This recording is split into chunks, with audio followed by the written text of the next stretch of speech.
And I knew absolutely nothing about the industry beyond having a very short stint at a organic honey company in Los Angeles. That's how I got into the industry. I was kind of hopping to different industries. I went from insurance to office supply to like tech kind of, and then I went into the organic honey company. Welcome to Brands for a Better World, the podcast that brings you the stories behind the people and products building a more just, healthy, and regenerative future for us all.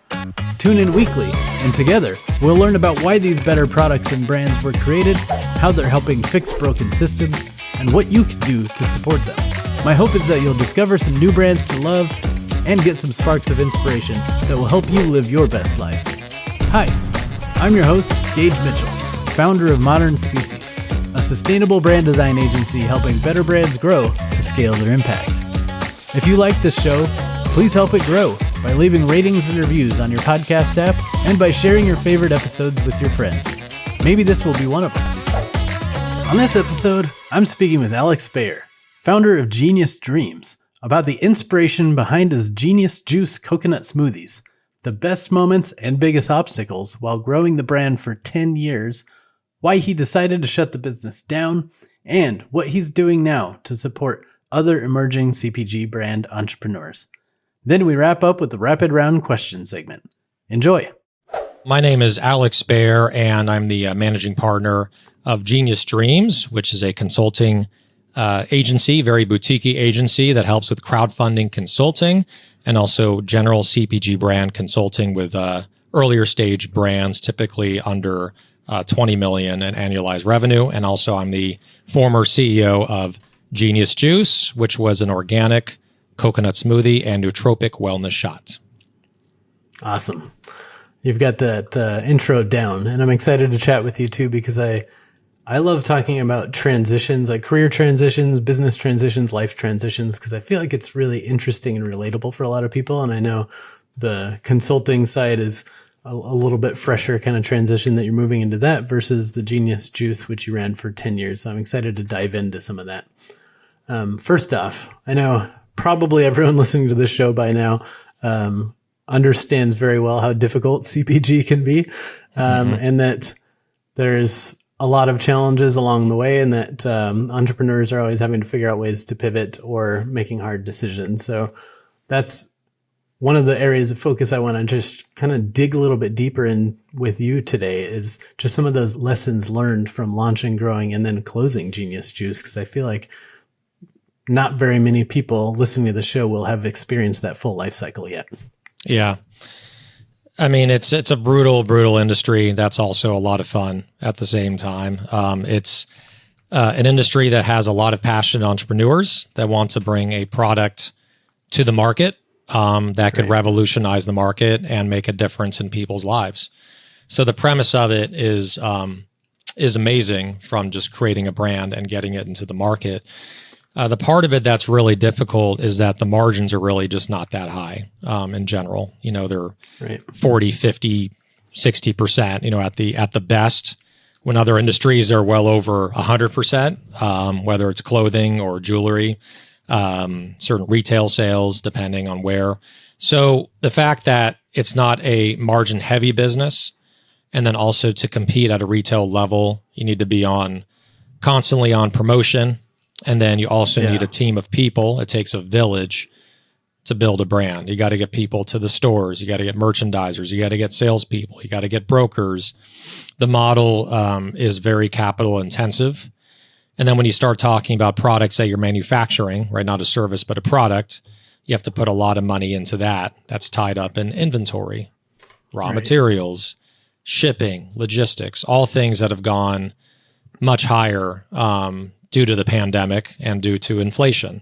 So a lot of the odds are stacked against brands that are smaller, that don't have the resources, don't have the network, and don't have the people around them to help build it. So what I see, when I'm doing consulting, are smaller brands that are super bootstrapped, don't have a lot of resources, but they still want to grow sustainably and in a strategic way. And so that's really the game, we're all hearing, is being strategic, being profitable, and really conserving capital as much as possible, which is very hard to conserve capital when you need capital to grow and build your brand. So that's the long story short, that's the catch-22 that's happening right now in this industry. Right. And I think for a little while, it was the answer to the capital was that you've always got to be fundraising. Like you close one round and you just start the next round. But now with capital being harder to come by, the shift has been put back towards, okay, you need to be able to fund yourself with as much profits as possible because cash is going to be harder to get or more expensive to get. So it's become even more challenging than it typically was. So it's a brutal industry. But let's talk a little bit about Genius Juice and your experience through that, because I think there's going to be some amazing lessons learned that you can share with our listeners through your journey. But I like to start at the beginning. So tell me about what inspired the launch of Genius Juice. Why did you decide to jump into the CPG industry? And had you had experience in CPG or food and beverage at that point? Yeah. I mean, I like pain, right? That was part of the inspiration. Kind of a masochist. I'm just kidding. What originally inspired me was the fact that I started to eat a lot healthier. I was having pretty much plant-based. I turned into, I became a vegetarian back in 2006, 2007, and I was a vegan, for about 5 or 6 years, and then turned back to vegetarian. So the plant-based diet really fascinated me. And so I was, just eating plant-based shakes. I was having a lot of veggies. I wasn't having really any meat at all, no fish. And I was just focused on wellness and eating as clean as possible and like making my own smoothies at home. So I used to be in the insurance industry. I worked at Aflac. And at Aflac, I used to make smoothies every morning because I was out all day selling to different accounts around Los Angeles. And so when I made these smoothies at home, I was like, holy crap, these are delicious. They're creamy. They're filling. This is not like a Naked Juice or other smoothies that are on the market that are sugary and don't really taste. They taste good, but they're never really not healthy for you and they're not clean. So that was originally how I got into it. And then I also used to work for a very short time at a office supply company. And there I met this guy who was a vegetarian, and he introduced me to his wife, and they brought me over for dinner, and for dessert they blended a whole coconut smoothie. And I'm like, wow, this is genius. This is a really great idea. And I've said this story 1,000 times, but This is a genius idea, blending the whole coconut. This is that creamy, filling, simple drink that I made every morning when working at Aflac. And this is it, whole coconut, boom. And then that was 2013. And then in early 2014, I began working on it and R&Ding it, and eventually brought it into the market in July of 2014. So that's really the origin story of how this all was created. And I knew absolutely nothing about the industry beyond having a very short stint at a organic honey company in Los Angeles. That's how I got into the industry. I was kind of hopping to different industries. I went from insurance to office supply to like tech kind of, and then I went into the organic honey company, and I fell in love with the industry. I would drop off product to Lassen's. I drop off product to Erewhon in LA, and I realized this is the industry for me. But again, at that time, I really had no idea just how difficult it was, even back then when there was more money and more investing in CPG. Right. Well, even some experience is better than none, because I know a lot of entrepreneurs jump into the space for a similar reason. They solved their own problem in life, like came up with a better gluten-free tortilla or vegan smoothie or something like that made sense in their life. And they're like, you know what, I should build a business around this. And they dive in head first with zero experience and often without advisors or mentors like yourself. And they learn a bunch of hard lessons. So you at least had like your toe in the industry to get some of the basics, which is great. And it is kind of funny when you think about the whole coconut smoothie. Why wasn't someone else solving that or doing that exact same thing, right? Because I think around that time, if I remember correctly, there were a lot like of waters booming, like the aloe waters and coconut waters and whatever else, but they were all just the waters, right? Why wasn't anyone at that time thinking about blending the whole coconut up? Like, do you know if it was why they weren't doing it? Was it too expensive? Was it too difficult? Was there something not scalable about it at the moment? Yeah, I mean, I think just all the above, because someone definitely thought of the idea. And at that time, there was like coconut pulp at the bottom, of the drink, like the ones you get from 7-Eleven. And then also, I think Vita Coco had one, I believe, maybe with pulp in it, or there was canned ones with pulp in it. So with all that said, it is very expensive. It's very time consuming. It's to shuck real coconut meat out of coconuts. It takes a long time, because then there's extra steps. You got to take the coconut meat out in the water versus just the water, which is a lot easier. Then you got to blend the two together. Once you blend the two together, then you got to process it and then put it into a bottle. And then also the product is infinitely more sensitive with coconut meat. Coconut meat is one of the most sensitive, I think, raw materials I've ever dealt with. You leave it out for like an hour, it starts to go bad. Okay. So that's what I didn't know in getting into this business was, holy crap, like the production side of this is brutal to get it right and to give it shelf life and to scale it. And everyone was telling me that when I was getting into it. And I just kind of ignored everyone's advice and said, no, I'm going for this because I believe in the product. I believe in the quality. I believe in the taste. And I'm going to take this the entire way as far as I can go. Right. And, not to get too far ahead, but I mean, we achieved, nearly 9 million in lifetime sales. Right. And for a brand that's $6 to $7 a bottle at most stores, that's extremely hard to make. We found an international supply chain partner that sourced the coconuts for us, blended it for us, bottled it for us.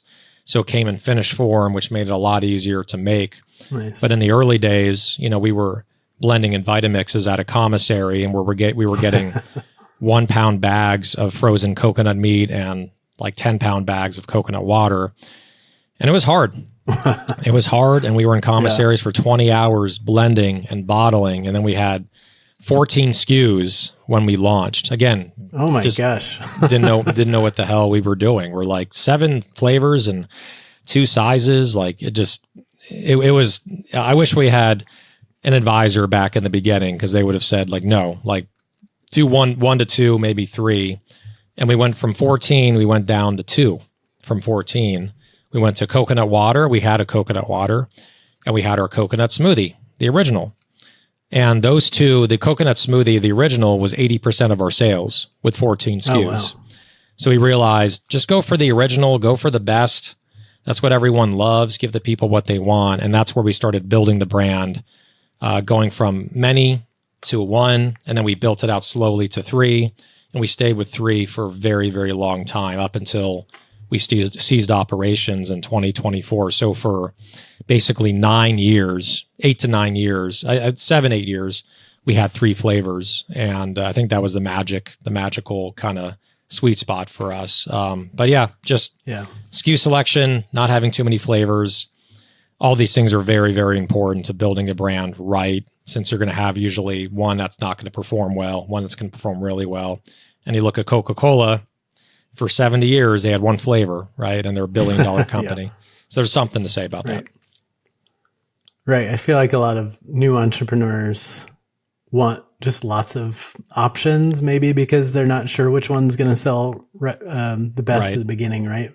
But scaling 14 SKUs is with minimum quantity orders and shipping and distribution and packaging, unique packaging for each one of those, and so many different issues with scaling a business that has that many SKUs that they kind of overlook that, I think, at the beginning. But if you remind yourself exactly what you said, like Coca-Cola or Liquid Death or Dude Wipes Harvest, or whatever, there's so many examples, Harvest, right? They had 1 of one hero product. You can do a lot of business with one hero product if you just really dial that one product in, right? So exactly right. But I have heard, maybe you can shed some light on this, but I have heard for getting into retail, retailers do sometimes prefer having 3 or 4 kind of flavors to choose from. They might not pick them all, but for some reason they might like to choose from different flavors. Do you feel like when you whittled down from 7 flavors down to 3, was that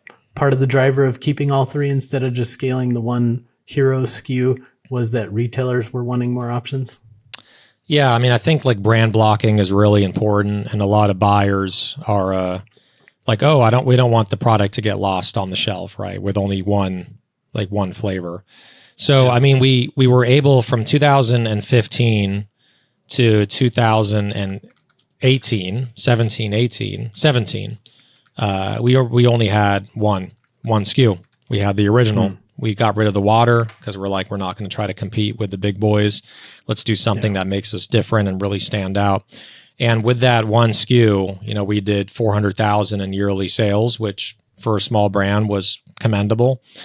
But we would run into that with retailers. We'd present the one flavor and be like, oh, it's only one slot. It's not, it's easy to approve, right? We can slip it right in there and maybe give us an extra facing to have two. And the category manager would always say, like, this is going to get lost in a sea of 10 Rebel SKUs or 7 Koya SKUs, or I think by that time, maybe 4 or 5 Harmless Harvest SKUs. So I think 3 is a good number because they wanted to have brand blocking. Like if they're going to bring a new product into the set, they want to brand block it so that people see what it is and they're attracted to go buy it. And then also, not everyone is an enormous coconut fan. So we, on purpose, came out with a mocha, which is, to this day, like my favorite flavor of all time. Not only just with Ingenious Juice, just overall. Out of, basically, besides water, it's the Mocha Genius smoothie. It was just absolutely delicious. It had coffee, chocolate, Himalayan pink salt, and the coconut base. It was like a chocolate, it was just a chocolate dream. And so that one is for people that don't really love coconut, but they want the benefits of coconut. And that was 25 or 30% of our sales. But what I was proudest about is that it was no longer 80% of the sales on the original. It was like 60, and then, or 55% on the original, 30% on mocha, and 20% on vanilla cinnamon, which was our third flavor for more of a horchata, right? And and then, many people said you should do a pina colada, do the pineapple one. I'm like, yeah. Like, I was like, do I want to do a tropical one? Everyone's doing tropical. I want to keep it more, kind of more on the, chocolate, vanilla, that kind of like decadence, right? I wanted to keep it on that train. And I thought it was the right move. And the vanilla cinnamon performed almost as well as the mocha, only 5 or 10% less. Wow. And so all 3 flavors really held their own, which is great when you're launching 3 flavors. So I think we achieved something good from having 3. Absolutely. And speaking of achievements, you built the brand for a little over 10 years, I think, or about 10 years. So what were some of the biggest moments, the biggest wins for you along that journey? Because I know you mentioned the sales figures, for example, but I also know you were on Shark Tank. I know you had multiple successful rounds of fundraising. Right. You were in quite a few retail doors. So what are some of the highlights for you? Yeah, I mean, there's a lot of lowlights, not only the highlights, which we'll get into, I'm sure, all the challenges. That'll be the next question. Yeah, that'll be the next one. Mentally, that will be a lot easier to answer than the highlights. I'll tell you that much. Many more low points than high points. But the great things that we actually could enjoy and not be in pain about was, yes, we aired on Shark Tank on January 19th, 2020. So that was cool. We taped in 2019 for that. We also got into Whole Foods, basically global. We were missing a couple regions, but we were essentially global. And I remember getting the email, from Erin Harper, our previous buyer, our global buyer. What's up, Erin? I think she's still with Whole Foods, I believe, but she's laterally moved over, I believe. Don't quote me on that. Okay. And but yeah, she put us in. I was like, please, we're only in 3 regions. Let's go to global. Like the data is there, right? And so she eventually did approve us to go into, I believe, 9 regions. So that was awesome. And I remember that was such a great moment for us. I'm like, finally, we're getting the recognition for all the hard work and demos we've done. And so Shark Tank, that one. And then I think also just the people I met along the way, like it's like Nice, a consistent highlight. Partners, people that helped me, people that mentored me, investors that believed in me. Like it's a long highlight that I wasn't the only one that was believing in this movement of creating a great product for the market that was healthy, clean, minimal ingredients, but hundreds of people, thousands, invested because of crowdfunding and believed in the same movement that I first saw at that dinner table, in December 2013 when they made me a whole coconut smoothie. So that to me is the most gratifying highlight, that people believed in it, they invested in it, and they helped me grow it to be multiple millions in revenue. And, we never got to the heights of Koya or Lemon Perfect and all these liquid deaths and of the world. But in our smaller pond in natural stores, we hit pretty big time. We hit 4,000 stores. We were in a bunch of Targets as well outside of natural. We were in Albertsons, Vons, Pavilions. We were in 3 regions of Albertsons, 4 regions of Costco. We were in a region of Walmart testing it out. But I think we'll go into challenges next. But the big reason that we couldn't really scale it was because of supply chain, which I'll save that for the next question.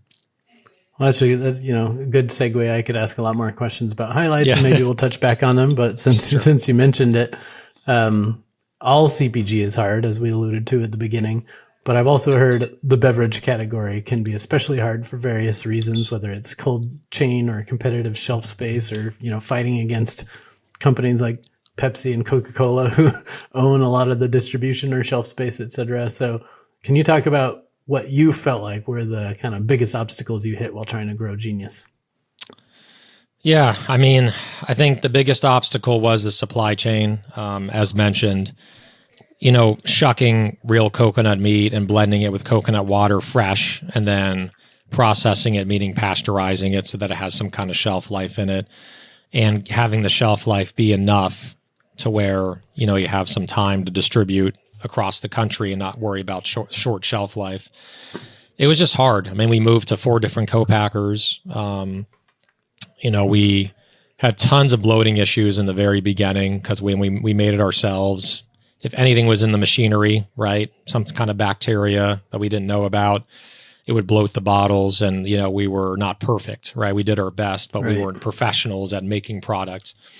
And then we had co-packing issues, as mentioned, like going to 4 co-packers, that it was expensive to make the product in California or in the United States for that matter. And then just the raw materials came in frozen bags. So it took forever to make. It took like 30 hours to make one batch of 80,000 bottles. And that's just not scalable. So we eventually got to some kind of scalability by finding a vertically integrated partner that would source it, bottle it, and do everything for us at a co-packer in Asia. And the product quality was better, and the product was safer because it was all done at the source. You think it's in Asia, certain areas are not as well maintained or overseen, but we were at a state-of-the-art facility, right? I think it's a misnomer. Right. Like in Asia, there's the facilities there, the manufacturing facilities are more advanced sometimes than here. Yeah, and the product was never better, never more consistent. It had a 10-month shelf life for fresh coconut, which is really hard to do that. And so we got to a place of scalability, but that was in 2020, 2021. And then inflation hit us. Delays in getting the product here from Asia hit us. Yeah. And containers took 4 months to get here. A lot of people have heard this story. And the container pricing went from $3,000 to $25,000 a container. And we lost over $600,000 from increased container costs, which a brand like Harmless Harvest, they can, weather that storm. Hard for us, when, you're not sitting on millions to weather that kind of storm. So that crushed our margins. Right. It caused tons of out of stock issues. And a lot of investors didn't understand that. No matter how many times I tell them, like, look, the reason that we're struggling beyond just, the product may not be selling well in certain conventional retailers that we tried to go into was supply chain. It just took too long to get the product. It was too expensive. And when it's so expensive, our margins are literally, after trade spend and freight, could be negative. Right. And the biggest problem, not to go off on a tangent, is like pricing, retail pricing. We could easily, in order for us to make a profit, we would have to be at $10 a bottle during that time. Wow. But who the hell is going to buy a product at $10 a bottle?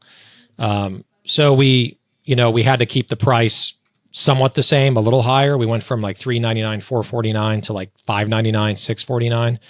But then we started pricing ourselves out of the market. So when we launched in Target or Publix or wherever, being at $4.99, $5.99, even $6.49, next to a Naked Juice at $2.99 or a Koi at $3.99, just made it really hard for people to try the product for the first time.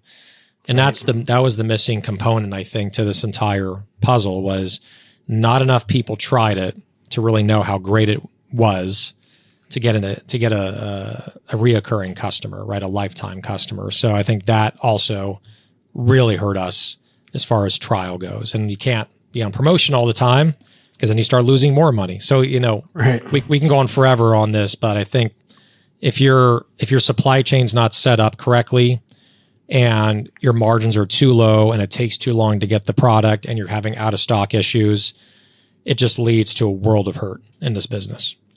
Right. And I think that's why nowadays everyone in the industry is advocating for much higher margins to be able to survive through these kind of changes, right? Because if you're operating off of a 30 to 50% margin, you have no room for error, and any kind of changes in your supply chain are going to make you lose money on every product that you're selling. If you push more to like 75% margins, it may be hard to do, but that gives you a little bit more flexibility. And of course, I'm sure different products, different margin goals, but is that something you're advising? Or if you could go back and redo things, would you mostly focus on trying to like set up better margins and maybe more domestic supply chain or like something like that, like through these challenges? Exactly. And not refrigerated, unfortunately. I mean, I love refrigerated product, but it is just brutal. And I would, meet with investors where they'd be like, is it shelf stable or refrigerated? I'm like, refrigerated. They're like, oh, they're like, well, God, it was such a great product. Such a great product. Love it. It's in my fridge, but I'm not investing in you. Thank you and goodbye. Right. And so, like shelf stable has made a triumphant return from all the inflationary issues. To have a product that could be shelf stable, but also be in the fridge and still taste really good no matter where it is in the store. You can be double covered in the store. So like I'm really advocating in my consulting business to be at 60% plus at a minimum margins, which is hard to do when you're a small brand, right? When you don't have the scale to get your costs down. So a lot of times, when you look at 60%, you think that's a lot. 5 to 10% is going the freight at a minimum, especially when you're under a pallet or only one pallet. And then you also have trade spend, which when you're a young brand, you're spending a lot more money on marketing to get people to try the product. So now you're talking about 20, 25, 30% trade spend. There goes half your margin right there in one foul swoop.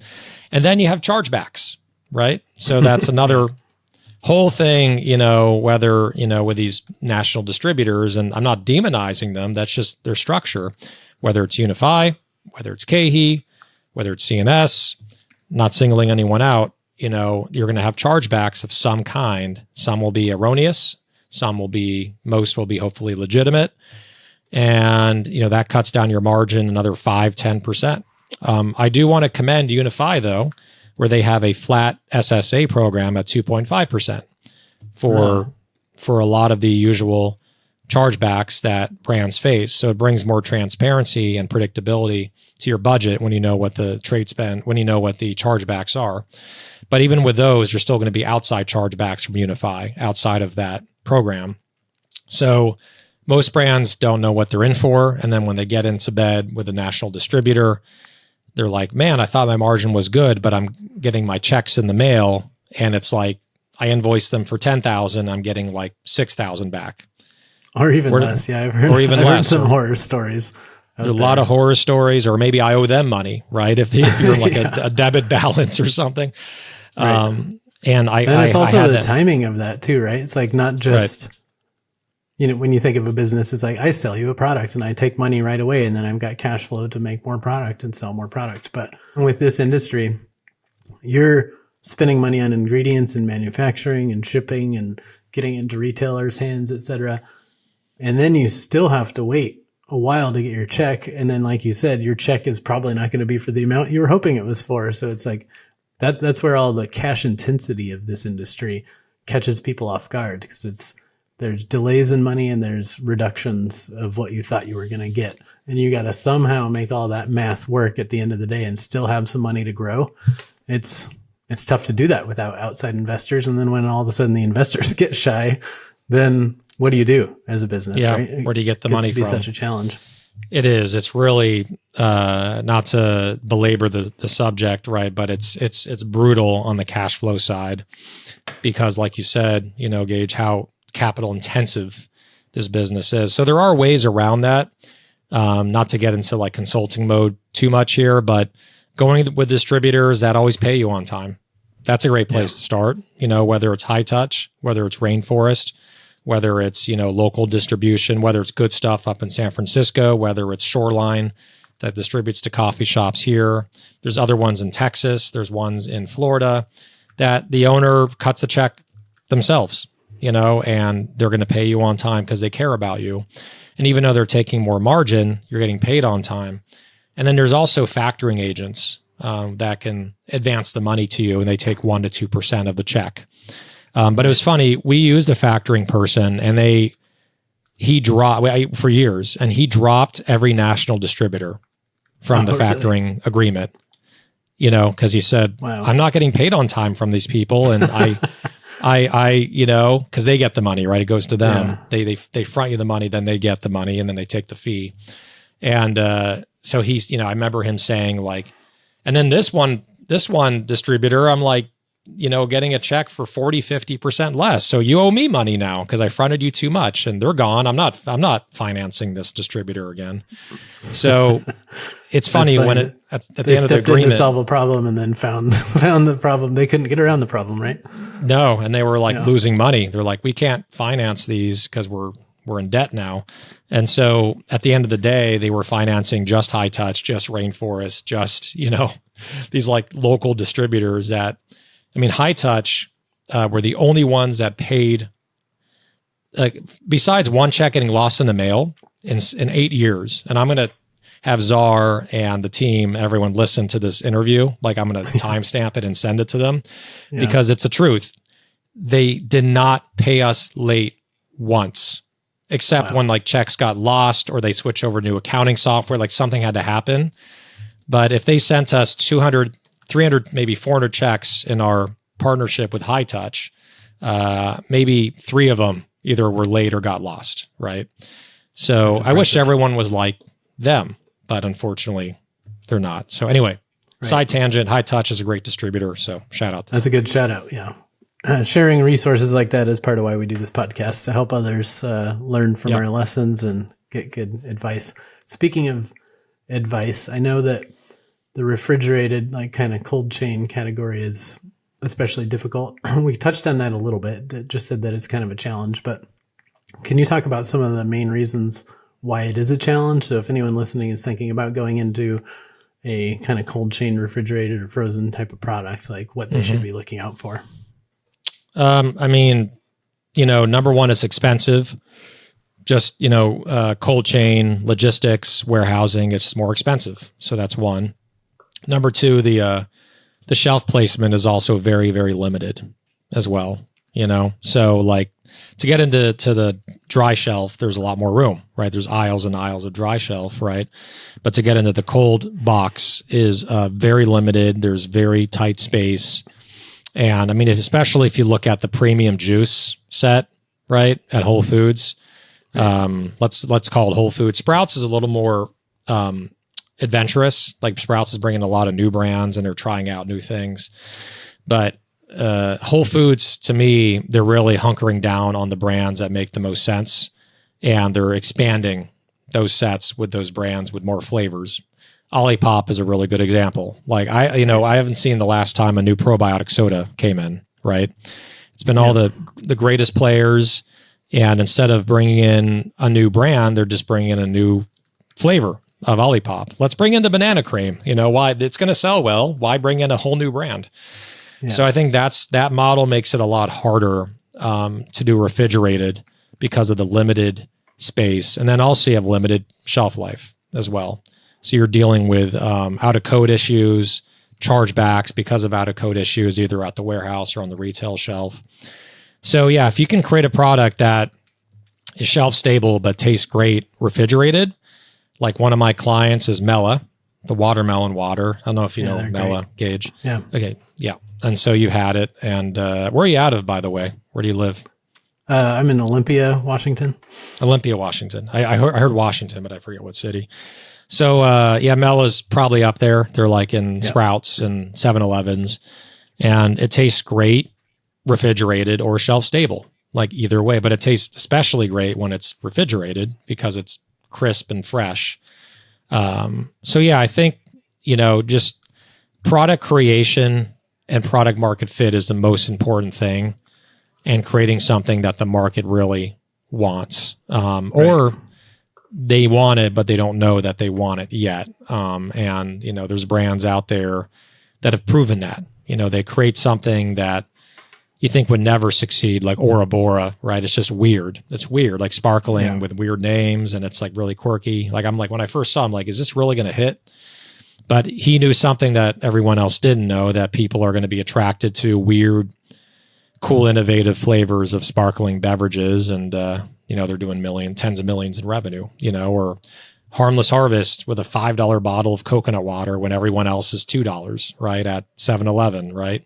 Or another convenience store is $5. Who's going to pay $5? Well, when the product quality is fantastic and it tastes great and it makes you feel even better, of course you're going to pay $5. Coconut Colt, $10 for a jar of coconut yogurt. Who the hell would ever?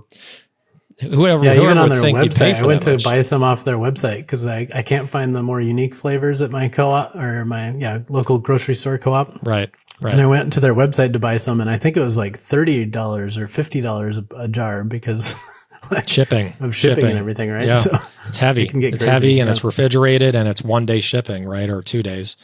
So so case in point, I guess not to beat a dead horse, like I'm really fascinated with founders that that's why I love working with founders in my consulting business for general and also crowdfunding to help them raise money, that you never know what the next great idea is, and they have a vision for something that no one else sees, and then they prove it out and they prove everyone wrong. So it's cool to see that.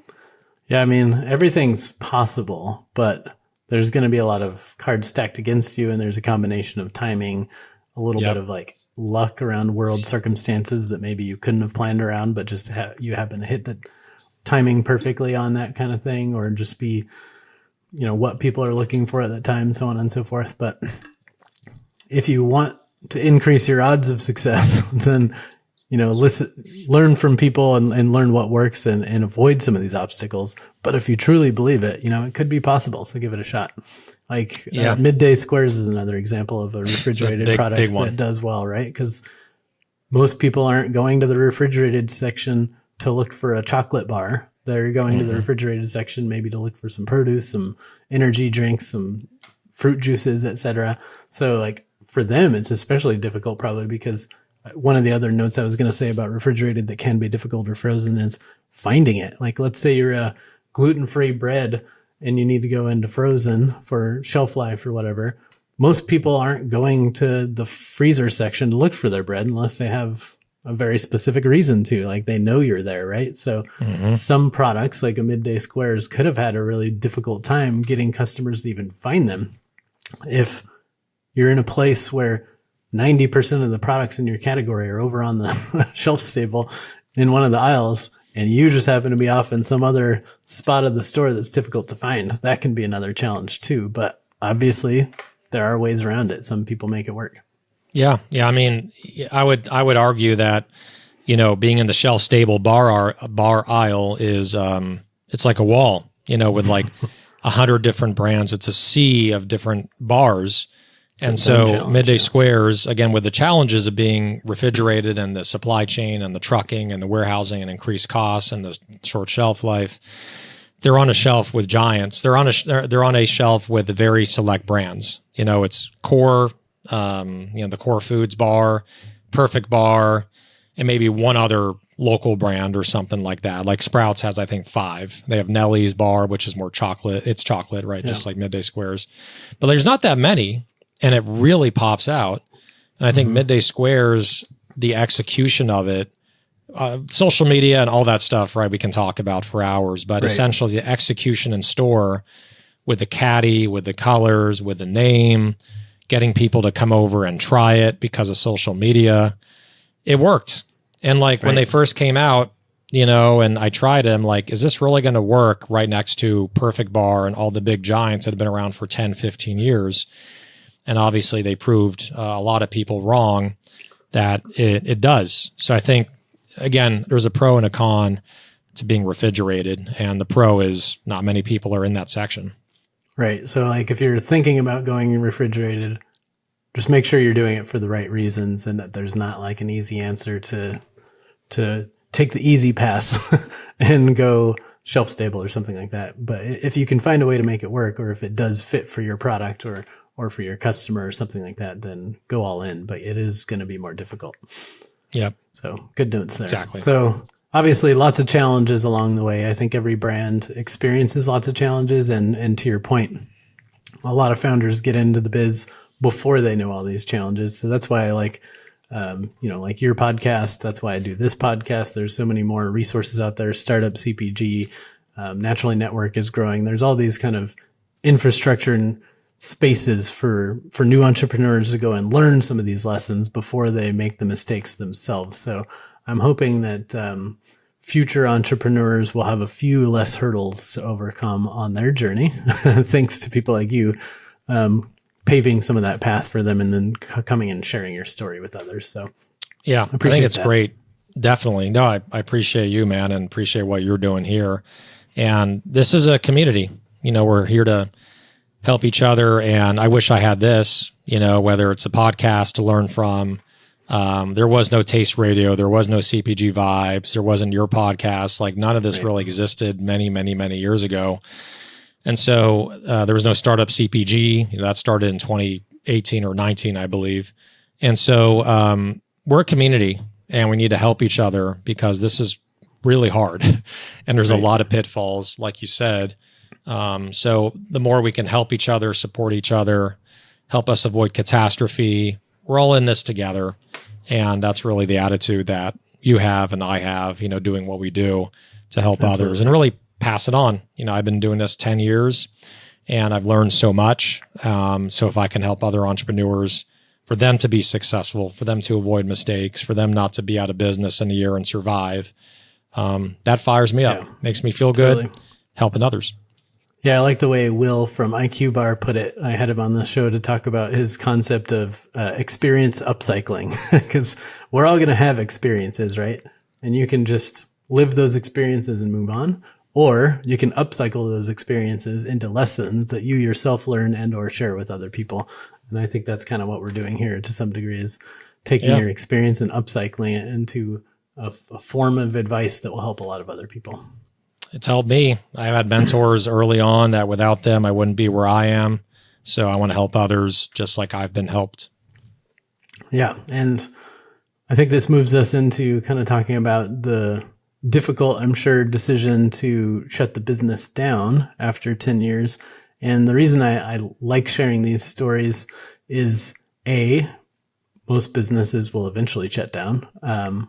I know everyone has this goal of, I'm going to make this giant exit and be a billionaire, and the brand's going to continue on under its new parent and become a household staple for decades to come or centuries to come. But that's the dream. That's the dream. The chances of that are relatively low. So to prepare people for the time where maybe they might have to make a decision of, do I, hand this off to my partners? Do I sell it? Do I shut it down? There's all these options swirling for a founder kind of exiting to move on to their next thing. So I'm sure you were spinning on lots of those different options. So can you talk about a little bit of the process of kind of what you went through, the options you considered, and how you came to the decision to shut Genius Juice down? Yeah, I mean, it was a hard decision, yet an easy decision at that point in time. To be totally transparent, we were running low on capital, right, which is the main source. About, I think, 98% of all businesses, what caused them to shut down. And we weren't seeing an increase in sales. We were seeing sales either flatlining or declining because of losing distribution, because of competition, because our price was too high, because of supply chain challenges. And I think also our team was not as aligned as it was before, and that happens. And I mean, these are great people that are very smart people, right? In general, like whether advisors, investors. But when things are going great, it's easier to work with people. When things are going bad, you get the true, you get their true colors, right? Who they are, right? And that maybe for me too, right? I was stressed out, so I probably got more pissed off or upset than I should have, or maybe raised my voice too much or yelled at someone. Like, this stuff happens when you're facing, the demise of your own company.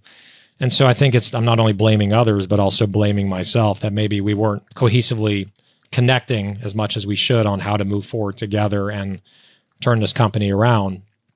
And so that stress, losing money, not being cohesively together, and also competition, we said, do we want to keep raising money, which is not ethical at some point when the business is not going in the right direction, or you don't have a pathway for growth or a pathway to turn things around. We're not going to raise money just to keep the company going for another 3 months. It's not ethical. It's got to be a pathway for growth. Right. And so that led us to say, hey, I think we need to most likely just wind this down despite how much money has been put into it. And there's really nothing left to salvage to get anything back to investors at this point, because there's really not a lot of money left and not a lot of assets beyond just, the logo.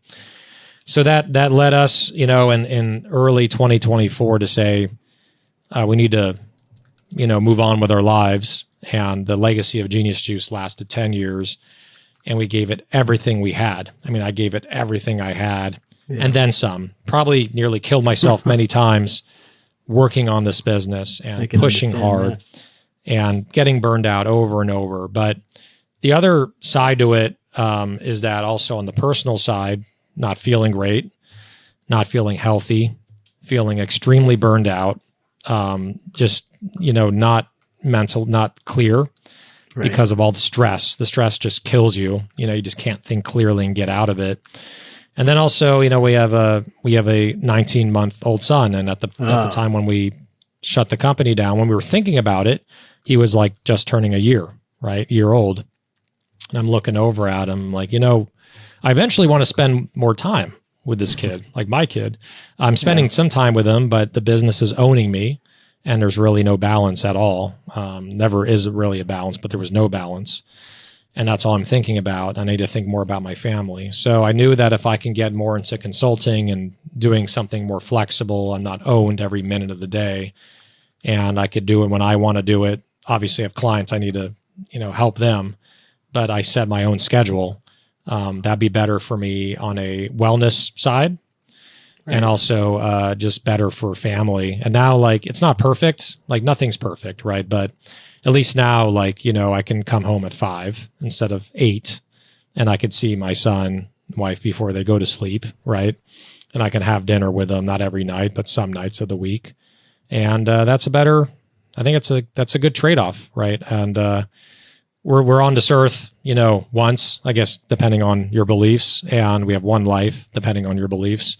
And so we got to make the most of it, and working all the time is not living life. So I'm beginning to it's dawning on me. I'm like, I did 10 years of incredibly hard work, of burning out, of getting sick, feeling like crap, feeling stressed out. This is not living. This is not enjoying life. I need to slow it down a little bit and enjoy, stop and smell the flowers, spend time with family.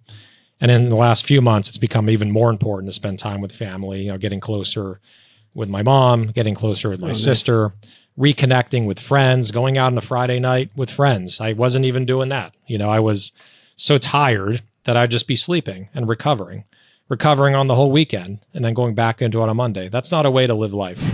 So these are all things that occurred to me, and now I'm feeling the other side of that, where I'm like, I feel way better. I'm still not out of the woods. I still have certain things that still come up from the years of stress. Yeah. But I feel better. I'm living each day just feeling much better, and I'm spending more quality time with people that I love. So it's been good.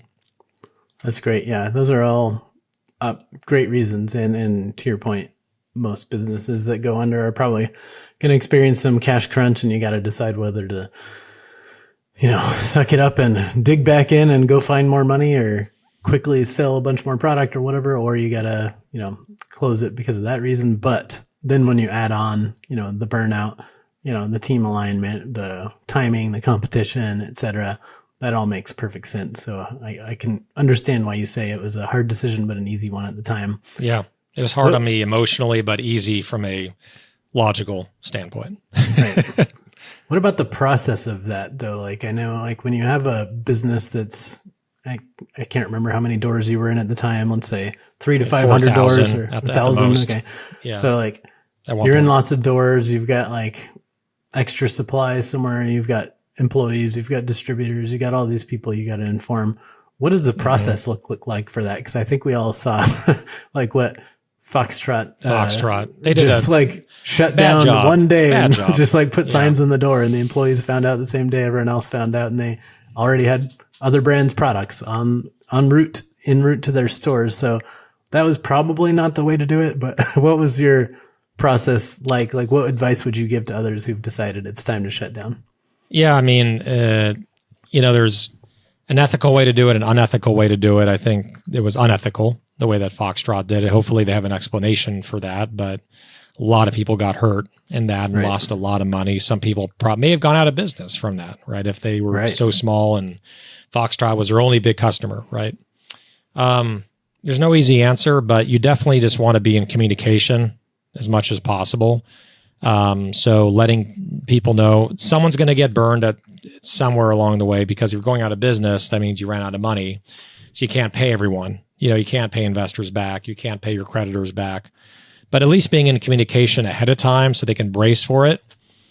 And especially like I wouldn't be sending product to someone and saying, oh, by the way, we're out of business, or whatever on the way, where the product's on the way, or vice versa. If I'm buying something from them, right, and I know like, oh, I'm never going to pay them, like that's unethical to be thinking that way. So I think, you just have to be in communication, let them know early. And then there's different ways to wind down the business. You can declare bankruptcy, right? I know founders, I unfortunately am not under this, that have declared personal bankruptcy plus business bankruptcy at the same time. So it's like a double whammy.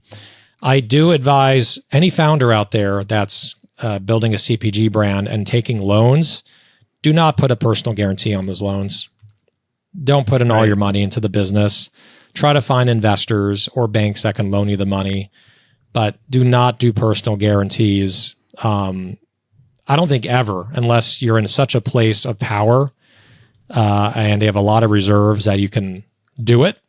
But typically I see founders that go into personal bankruptcy by putting a personal guarantee. And personal guarantee says, if I can't pay this loan back to the bank, you could basically take my assets, right? The collateral is my house, my car, my bank account, and they can just garnish all that and put a lien on all of your personal assets. And then you have to declare bankruptcy when you can't pay it. So just words to the wise on that one. Yeah, I think sometimes people will probably sign those contracts with personal guarantees because they think they don't have another option. So yeah, they're out of options, right? Yeah.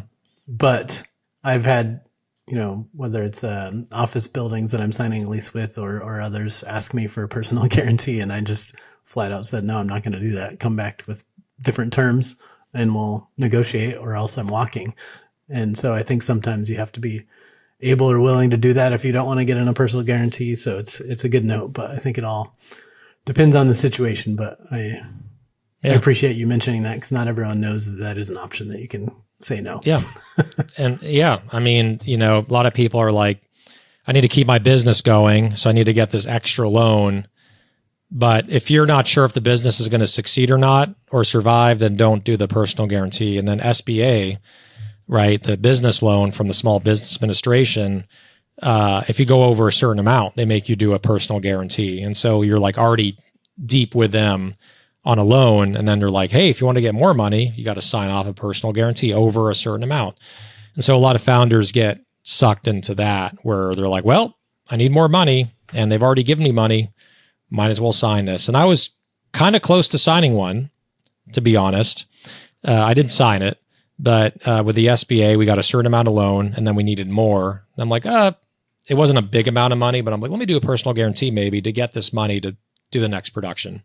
That's not a good reason because it's only one production. So yeah, just be careful and know that the survival rate for CPG brands are less than 5%. So you got to keep that in mind when you're putting your personal finances up at risk. Right. Yeah, that makes sense. And you mentioned the stress, the burnout, the effects that running the business was taking on your health, which I think all entrepreneurs hearing those things are probably nodding like, yep, totally understand that. I'm going through that same thing. But now that you're shifting into your consulting business, are there some rules you're putting into place to protect your health and well-being and that maybe you wish you could have done previously, but now you know that has to be a non-negotiable for you? Yeah. I mean, I'm still not perfect at it, to be totally honest. I still break those rules. I still work late, right? I love to work. I love to help others. I got it from my dad. My dad loved to worked until his late 70s, right? So, yeah. So, there's boundaries that I have, which is I don't have to take calls if I don't feel like taking the call. If I want to take a break, I go out and take a break. So there's small things, but I'm still not perfect at it. I still overwork and I'm still battling that, to be honest, the boundaries. Yeah, I feel you too. I think similar to you, I think my mom paved the way because we're very similar in that we both entrepreneurs run our own businesses, but then also have a bunch of things on the side. Like we help run communities, or we have other multiple businesses, or we help other people with their businesses or with whatever they're doing. And it just ends up basically being your life is consumed by all these obligations and you don't take the time for yourself to take care of yourself as much as you should. So that's something that I'm trying to, find the right balance for. Right now, my whole life is designed around working all the time, and I put working in quotes because some of it doesn't really feel like work, right? It's like helping build community or doing things like this podcast.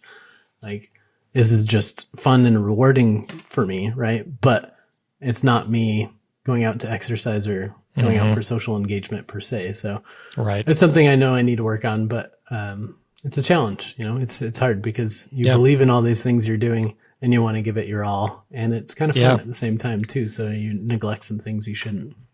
Yeah, I think like you can give it your all, but then like if there's too many things, you can spread yourself thin and then just not feel good. And then like you're neglecting, and I'm not saying you, just anyone, just the person in general, like neglecting things that are really important, whether it's health, whether it's family.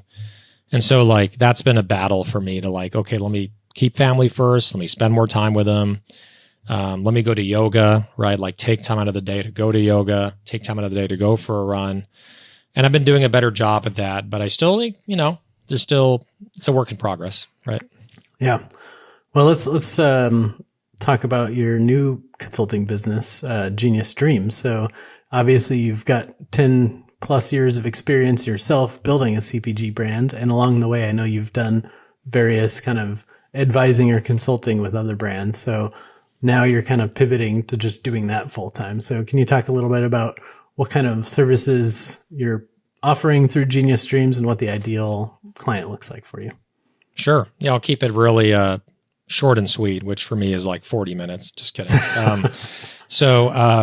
Yeah, so I do two basic things. I do crowdfunding consulting and I do CPG general consulting. Starting with, the more straightforward one is a CPG consulting. It's just a brand that's really emerging, early stage. I really love working with founders a lot.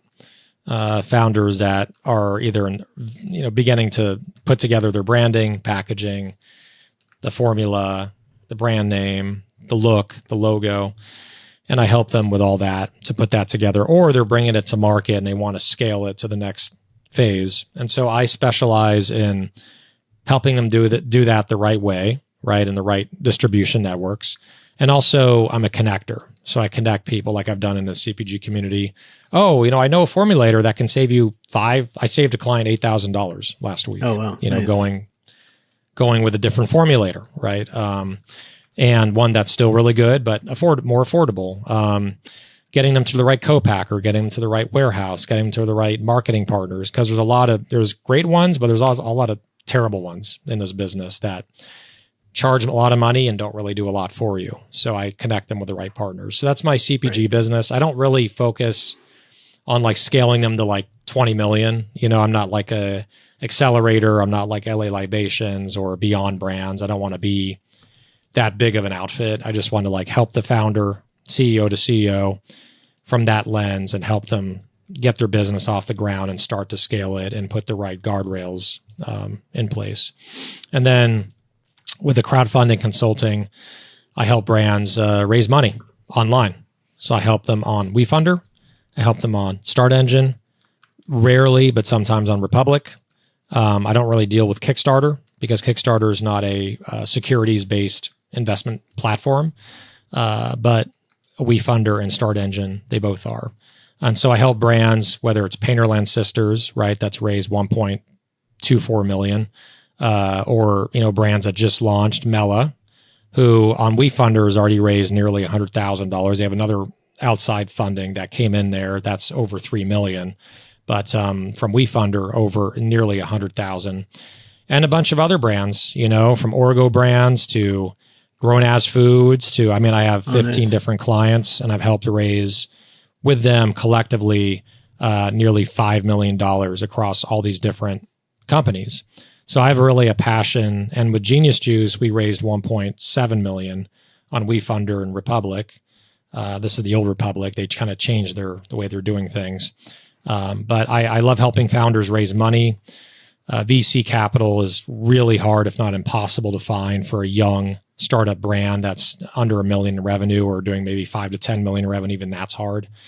And so that's my passion, is helping founders to survive and thrive by raising online. Nice. I like it.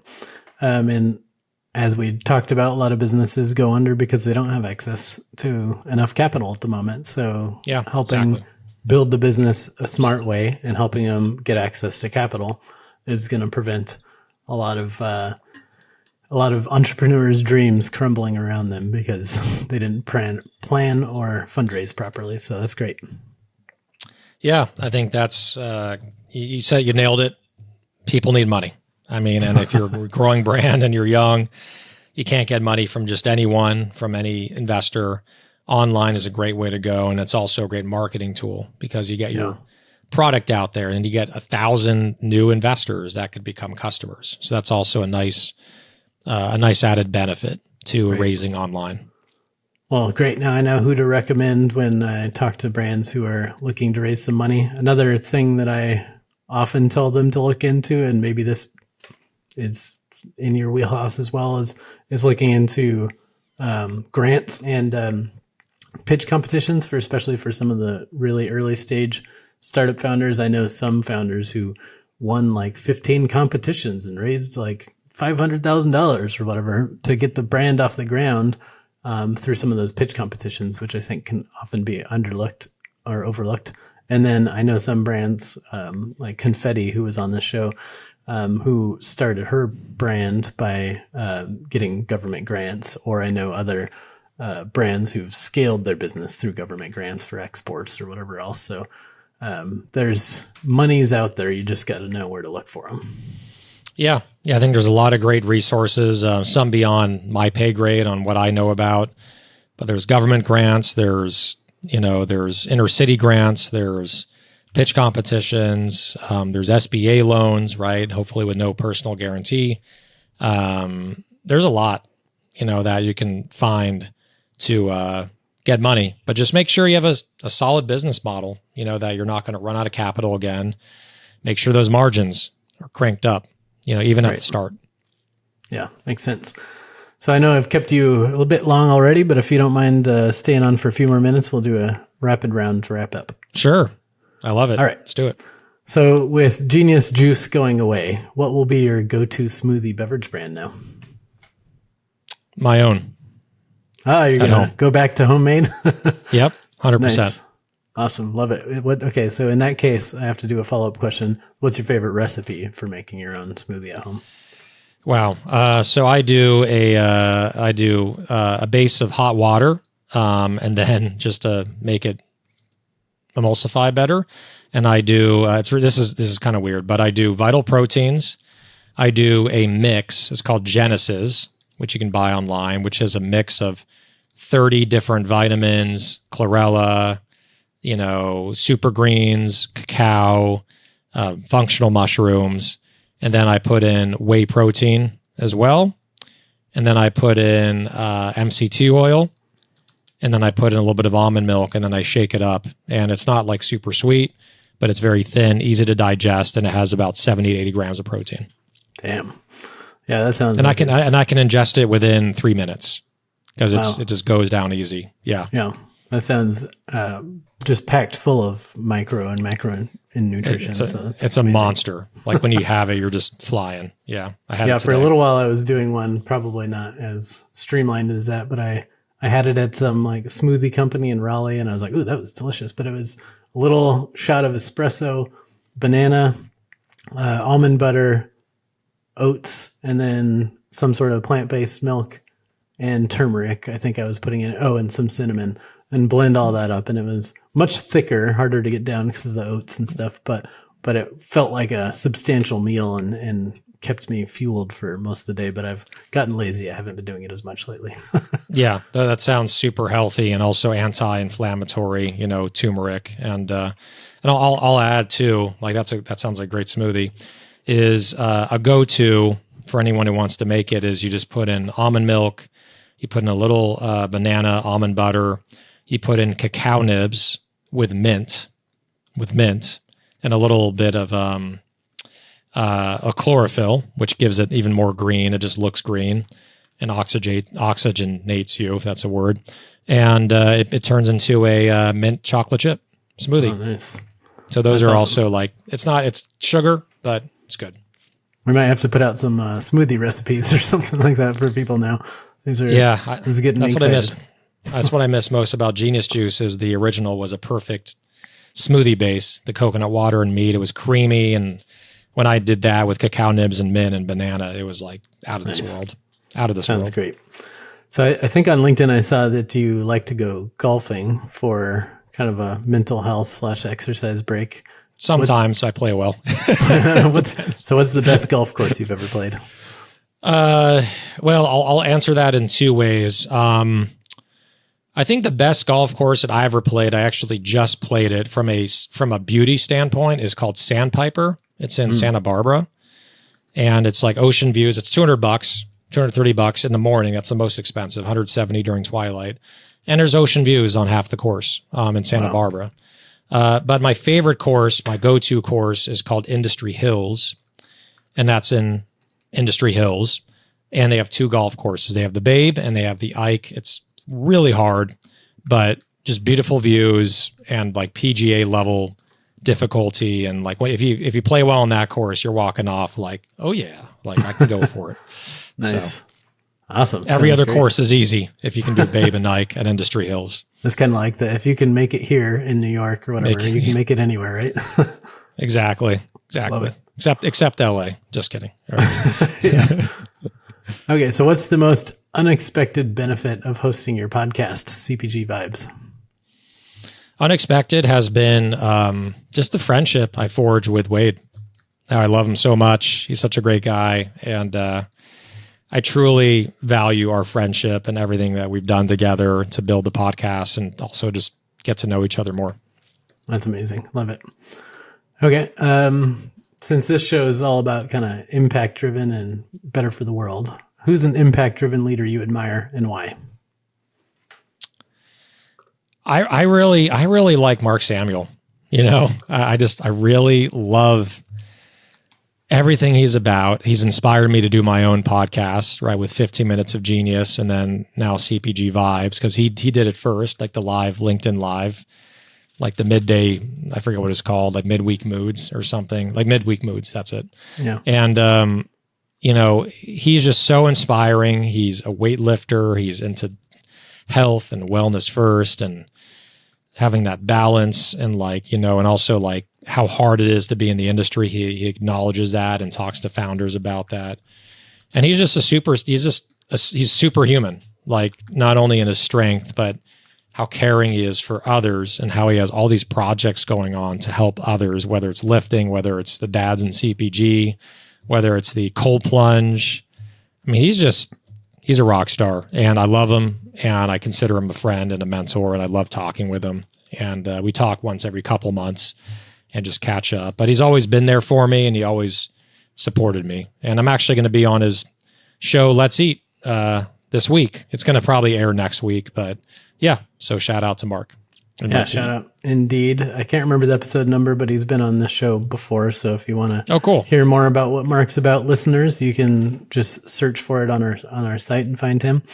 And then also, his show, Let's Eat, I've popped on there a couple times as like the agency guest at the end of it to share a little bit about Modern Species. So yeah, but I think one thing I would add, you kind of nailed it on your description of all the things that make him special, but I would also add that he's just 100% him.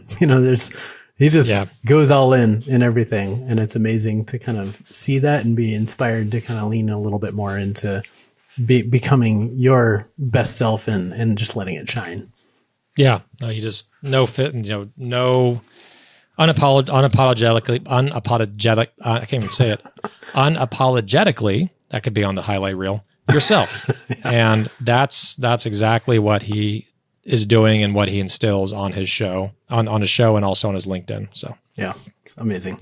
All right. So final question. This podcast says brands for a better world. So what does a better world mean to you? That every car is electric. Interesting. Just so it's not spewing exhaust all over the place in our community. That's a better world, period. Nice. Hopefully, I have to ask we get what there. What car you drive then? I assume that means you have an electric car? Two Teslas. Yeah. Which they're affordable. They're like 35, 40 grand and you get a $7,500 tax credit, at least in California and federally.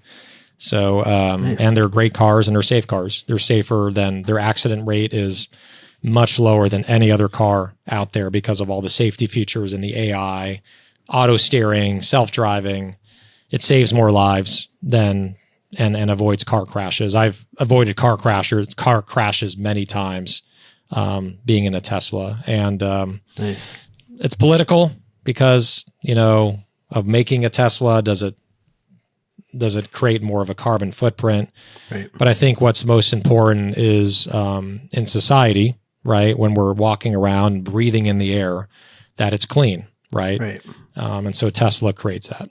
Right. Clean emissions and getting off of fossil fuels because we can create energy in a renewable way. Of course, we have to figure out how to store the energy and, how we're doing that with batteries and whatever, but progress over perfection, right? You got to start somewhere. So appreciate that. Lots of power grids. That's what's going to get it done basically. And lots of charging stations, but nothing's perfect, right? Like you said, but progression. Yeah. Yeah. Great. Well, thanks for carving out a big chunk of time and for staying almost an hour and a half long here. Yeah. Appreciate that. Appreciate everything you're doing and for coming and sharing this story. We'll obviously post links to Genius Dreams and maybe what's left of Genius Juice on Amazon. I think I saw there was still some maybe selling through there. I could be wrong, but probably like an out of stock listing on there. There is no more product flowing unless someone bought up everything, froze it. eBay like as a collector's item or something. I still have one in the freezer that I kept. So yeah. I'll enjoy All right, it at some links point. to the podcast, to LinkedIn, and to Genius Dreams then. So appreciate Yes. everything you're doing. And again, thanks for sharing the story, because I think the more people we can help avoid mistakes, the further we can get as a society and make the world better. So appreciate what you're doing. 100%. Thank you, Gage, for having me on and for doing this. I know it takes time and effort away from your other business. So I appreciate you having me on and allowing me to share my story here with your listeners. Thanks for listening.